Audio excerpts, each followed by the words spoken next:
Hello, hello. I am Shanelle Dupree, a strategic connector with deep Midwestern roots, and welcome to a Bible Study Perspectives Deeper Discussion. So this is here, and I have one of my most favorite special guests.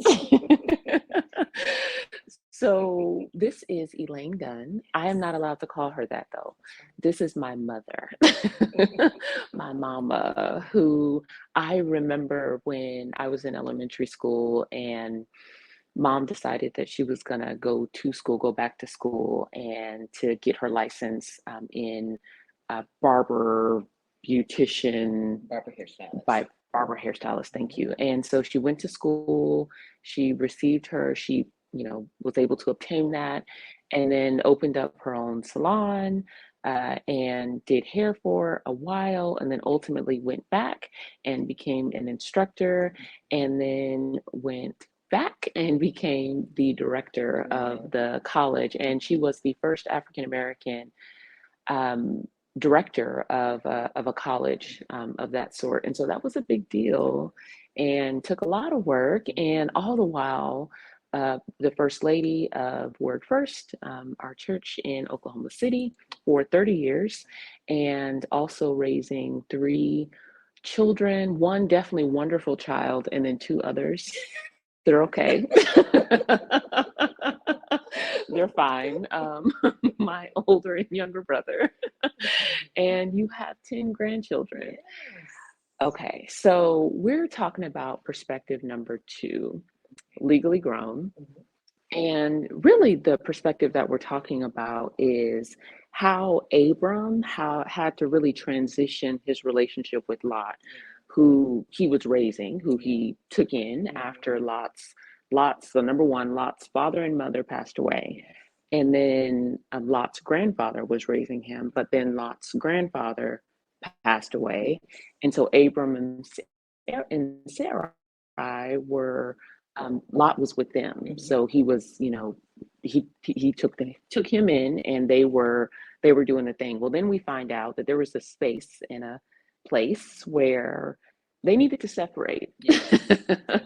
They needed to separate, and so it really made me think about that transition that happens when you have a child, but then you have a grown child who needs to do something a little bit differently. Yes. They're at that place, and when I began thinking about this lesson, I thought about how well you did that transition for me and my brothers. And I want to talk to you because there's a lot of people who are in that impending empty nester phase. Yes, yes. And, there's some questions like, how do I start? Yeah. When do I start? Right. It's like you turn 18, but that doesn't mean that you have good sense. Right. And that you're ready, and and how do you just flip the switch? Well, first of all, I want to say that I had a good role model, and that was my mother. And my mother was a pro at it. Now, she never said a lot of stuff, but I was able to watch her example on how she transitioned from um, the empty nest syndrome, and I saw her transition twice. Okay. So when you say twice, what do you mean? Well, what I mean is she had to experience the emptiness syndrome concerning her children growing up, right, and going their different ways. But she also had to experience it with her grandchildren because they went through the same thing. She had them every summer, or she had them for a period of time, a regular time, and then all of a sudden they grow up. They think they grown. They sent us off every summer. Yes, we did. Every summer. Yes, we did. Me and her daddy needed a break. Okay, she needed to find her grandmama. Both sets were in the same town. Yes, yes. And so, so that was a chance for your grandparents to get to know and love y'all on that level. But pretty soon, y'all didn't want to come. Y'all started driving. Y'all had your own lives here. So then your grandparents had to readjust. That's true. Again. That's true. But I do want to say how I dealt with it is. First of all, what I did is I looked up the word. Well, I typed in the question.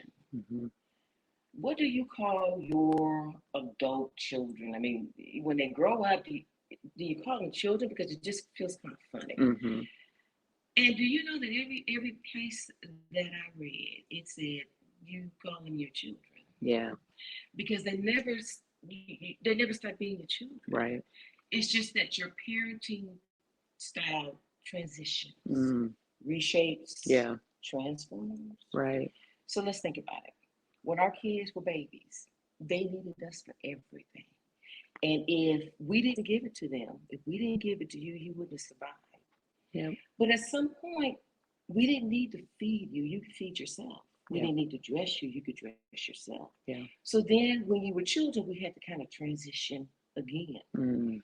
Then as you became adults and then young adults and you're still at home and you learned how to drive and you learned how, you were smelling your armpits and you got to a job and you went to your hair day and stuff and you didn't need us as much and we had to transition again. Yeah. Well, that's what this is. The empty nester is just you transitioning again. Yeah. Okay. And so some questions I found that I had to ask myself was, and I had to do this before, I had to do this before they became 18, 17. It was time for them to go off to college because if you didn't plan for it, pretty soon it was here. Yeah. And you're like, I'm empty. What do? I hate my life. Who is this man or this person that I've married? Mm. And so, you know how we can plan for a trip, we can plan for birthday parties, we can plan for our retirement, we can plan for everything.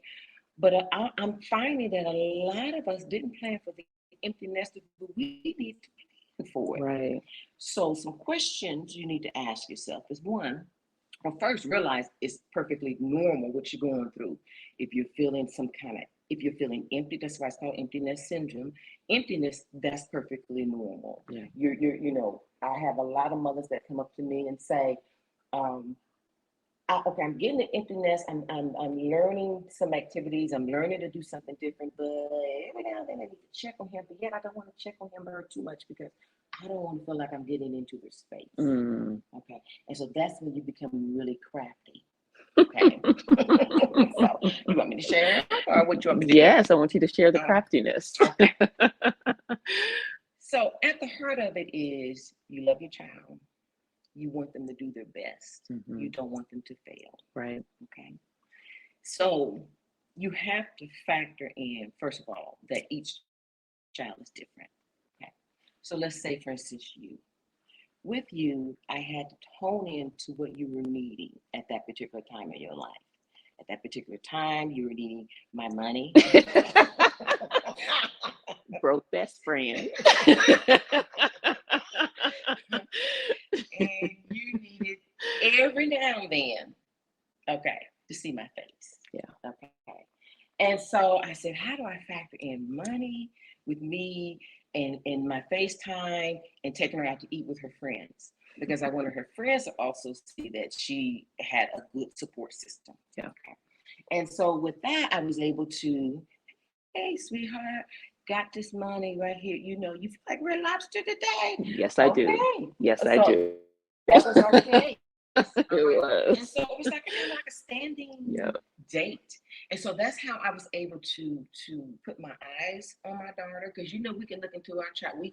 No matter what they say, we can look at them and we immediately know if they're doing fine or not. And so that's how I was able to connect with my daughter as an adult child, but yet still have because I could look around when I was there, see what was happening, see who her friends were, and then just gently make some suggestions or, something along those lines.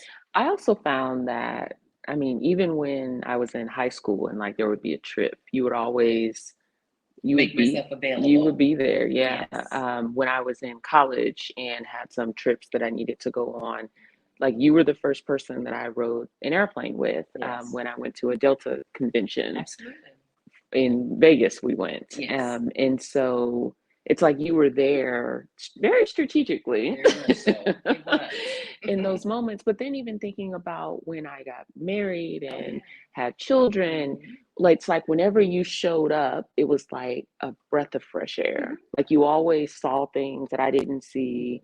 You would like do the laundry or clean out the refrigerator or just have like a couple Still meals. do. Yes, she does. we try to preempt it though. But it's like, but you didn't do it in a nagging way, in a way that made me feel like I'm failing or I'm doing less than. It was like, okay, how can I help? How can I get in there and help? Yeah. So that was beautiful. Yes. That was beautiful. Well, thank you. So that was with me. What about like a child who may be a little bit different? So what are some tips that you have for maybe like a boy who? Okay. Yes. Well, she has two lovely brothers that are that okay. she mentioned. They're okay. And each of them are actually kind of different. Matter of fact, they're so different. One is on the opposite end of the spectrum. So the child that the adult child that's the alpha male, and I'm good, mama. I don't need anything, and it's like you need me, but I'm gonna figure out how you need me. So with him, what I would do is I would check on him every now and then. Hey, how you doing? Oh, I'm doing good, Mom. Okay, good. And what I did with him is I made sure it was a safe place. That if he needed to talk to me or needed to run anything by me, that he could. Okay. And there were times that we would be sitting or talking or eating or what have you. He just calmly starts stating what was on his mind. And so my reaction was never, that was all on the inside. That was all. He never saw that. This is what he saw. Sweetheart. Oh, okay, yeah, I get that. Yeah. Okay, that's what he saw. I didn't become that parent like when he was a child. I didn't become that parent. I was always I looked at him as an adult. I look at all of you as adults. Right. Okay. And so that's how I treated that one. The one that needed a little bit more encouragement, I had to be very careful that I did not compare him to my other children. Right. Because each child is just different, and they go at a pace. Their pace is different from each other, so you can't compare. Right. And so I didn't compare you to your brothers, but the younger one just needed a little bit more encouragement, and so he needed the encouragement. So I was able to just, hey, I need you to stop doing that, son. And he was really okay with it. He was like, oh, okay, Mom, you're right. Okay. But I would have never done that with you and your brother because y'all were just kind of made up a little different. But him, he was the one that, I could go, why did you do that? Yeah. Now, though, he's at a stage, and it's like, thank God, where he doesn't need that much. Right. Matter of fact, he comes more to me and his dad and say, thank you, because now he's realizing all what we did do. Right. In order to protect him, but yet not cripple him. Right. Because he's brilliant young man. And sometimes your kids are really brilliant and they may be using it for the wrong, and you just want to kind of guide them to use it for the good. Okay. So that's our goal. We're always thinking on what's going to be the best for our children. But on the opposite spectrum is at that same time, we have to be figuring out as parents, what are we going to be doing for us? Yeah. Because if we're stressed out while they're trying to go on with their lives, they're going to sense it. And then they can't enjoy that journey. Right.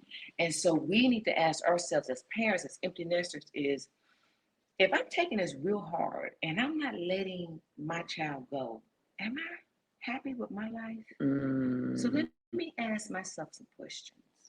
And usually there's 3 phases, 3 parts of your life you need to check. It's your spiritual, your mental, and your physical. Are you feeling good about how you look? Well, when y'all left, I needed to lose a little weight. I hadn't exercised like I needed to. Okay. So I took up yoga.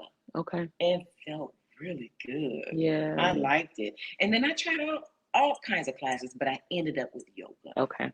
Okay. Took classes online to expand my mind. My mom fostered a daughter completely outside of her kids. Yeah. Oh, how you gonna do that and not ask me my permission? But my mom did. She loved her grandkids, but she didn't sit in it. She didn't make us her all in all when we became adults. Right. She added, my mom used to celebrate her birthday was September the 7th every year. Every year. Nana. She celebrated it that one day. We left home, she got grandkids, and all of a sudden, it was October the 7th, and Mom was like, I'm ready to go have a birthday dinner with my friend. Whose birthday is it? Mine. Mom, your birthday was a month ago. Oh, yeah, I'll celebrate my birthday for a good month. Oh. And I said, I like that. Yeah. So I actually copied her with Yes. that. But that was called self-love. Mhm. Mom started, it's not that we don't love ourselves Yeah. when we were raising your children and the grandchildren, and interact with the grandchildren. But we also realize that there's a me here. Yeah. And there is something that I think I like these things. Or I don't know if I do. Maybe I should try it. So what would you suggest for, I feel like it's a lot of women. There may be some men who kind of go through that phase as well, but what would you suggest for especially moms about like figuring out what they actually like? Because I know for me, I was probably in my 30s when I was like, but what do I like? Like, what do I like to do? Because you can get so caught up in just being a wife and being a mother that and working, but not really figuring out, but what brings me joy? Like, what do I enjoy doing? So what would you suggest for? I would suggest going back. You almost have to kind of meditate on it, because that's what I really had to do. Because I asked myself the same question, because I had gotten lost in all of y'all. Some of y'all were more demanding than others. You see my hand, I don't demanding than others. But I asked myself, what did I like before I had kids? What did I like doing before I had kids? Or I remember seeing this show and crochet kind of piqued my interest. Yeah. So you remember, like right after kind of like when the grandkids started coming, I started crocheting. Yes. I went to the library to learn how to do that. Yes. And it was so much fun. And I crocheted everybody a blanket. Everybody. A hat and some socks. Okay. And then I got tired of it. But you did it. I did it. I tried it, like it doing. Yes. Okay. Yes. But that was me discovering who I wanted to be and what I wanted to do. Yes. And so what I'm settling on is going back to school. Yay. Because I love learning. Yes. But that's all a process. And so you may not, it's when they leave, first start before they leave. If they 16, 17, you need to start asking yourself those questions now. How close is your walk with God right now? Do you need to kind of strengthen it? How's that look? You gonna go back to church more? How does that look? Or you gonna do more in the church? My mom did more in the church. Yep. She did. She did. So mentally, how are you feeling mentally about where you're at? Do you like where you're living?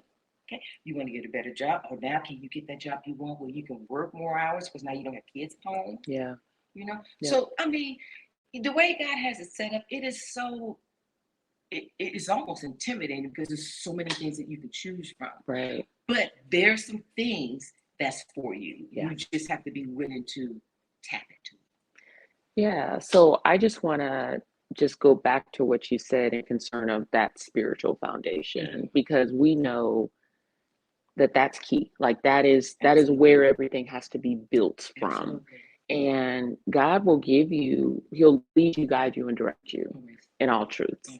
And that is the entire purpose of Bible study perspectives, for people to understand how simple it is to connect to God's word, and that it's relevant. That the things that Adam was dealing with, and that Eve were dealing with, and that Abram was dealing with, and that Lot was dealing with, we're dealing with now. Absolutely. And there's wisdom and there's guidance that we can find in that space. And Abram, he did it well. Yes. He did it well. He separated well from Lot to the point where when Lot needed him, he was there for him still. Yes, right? He was there for him still. So that's in a future lesson. That's in a future lesson. Do you have any final thoughts as we wrap up? I do. I just want to encourage, if you are having issues, or you're in a bad, or you're not knowing what to do, or you're in a kind of weird place, like on some level you need to let your child go. but yeah, you know you still need to parent. Okay, those are some real, uh, uh they're real. And so what you're gonna have to learn, well, here's a prayer you can pray. You can say, Father, you know my heart. You gave me this child. Now give me the wisdom to parent him as he go on his journey. Okay. And then pretty soon God will start planning in you, because you know your child. God will start planning in you things that you can do for him. And on top of that, if you find yourself struggling and it's just kind of hard for you to let go, you know, some people end up having another baby. I'm just saying, if that's where you want to go, we got a puppy. Okay. It's up to you. I wasn't expecting that last part. I'm just trying to help, Absolutely.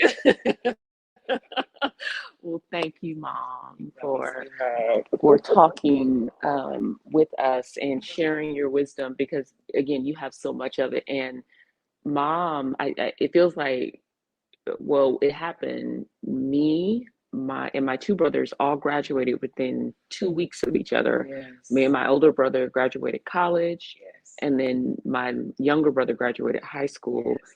and we literally all left They left. at the same time. They did. And so just the way that you navigated that again was like a pro. And so I love I you. love you, sweetheart. And of course Father as well. But there's wisdom to be found in planning for your Absolutely. children being grown, because Absolutely. It's gonna come. it's happening. Yes, it's happening. Whether you want it to or not, it's really happening. Absolutely. Yes. So thank you for joining. Thank you for watching. And I pray that this continues to bless you. Take care.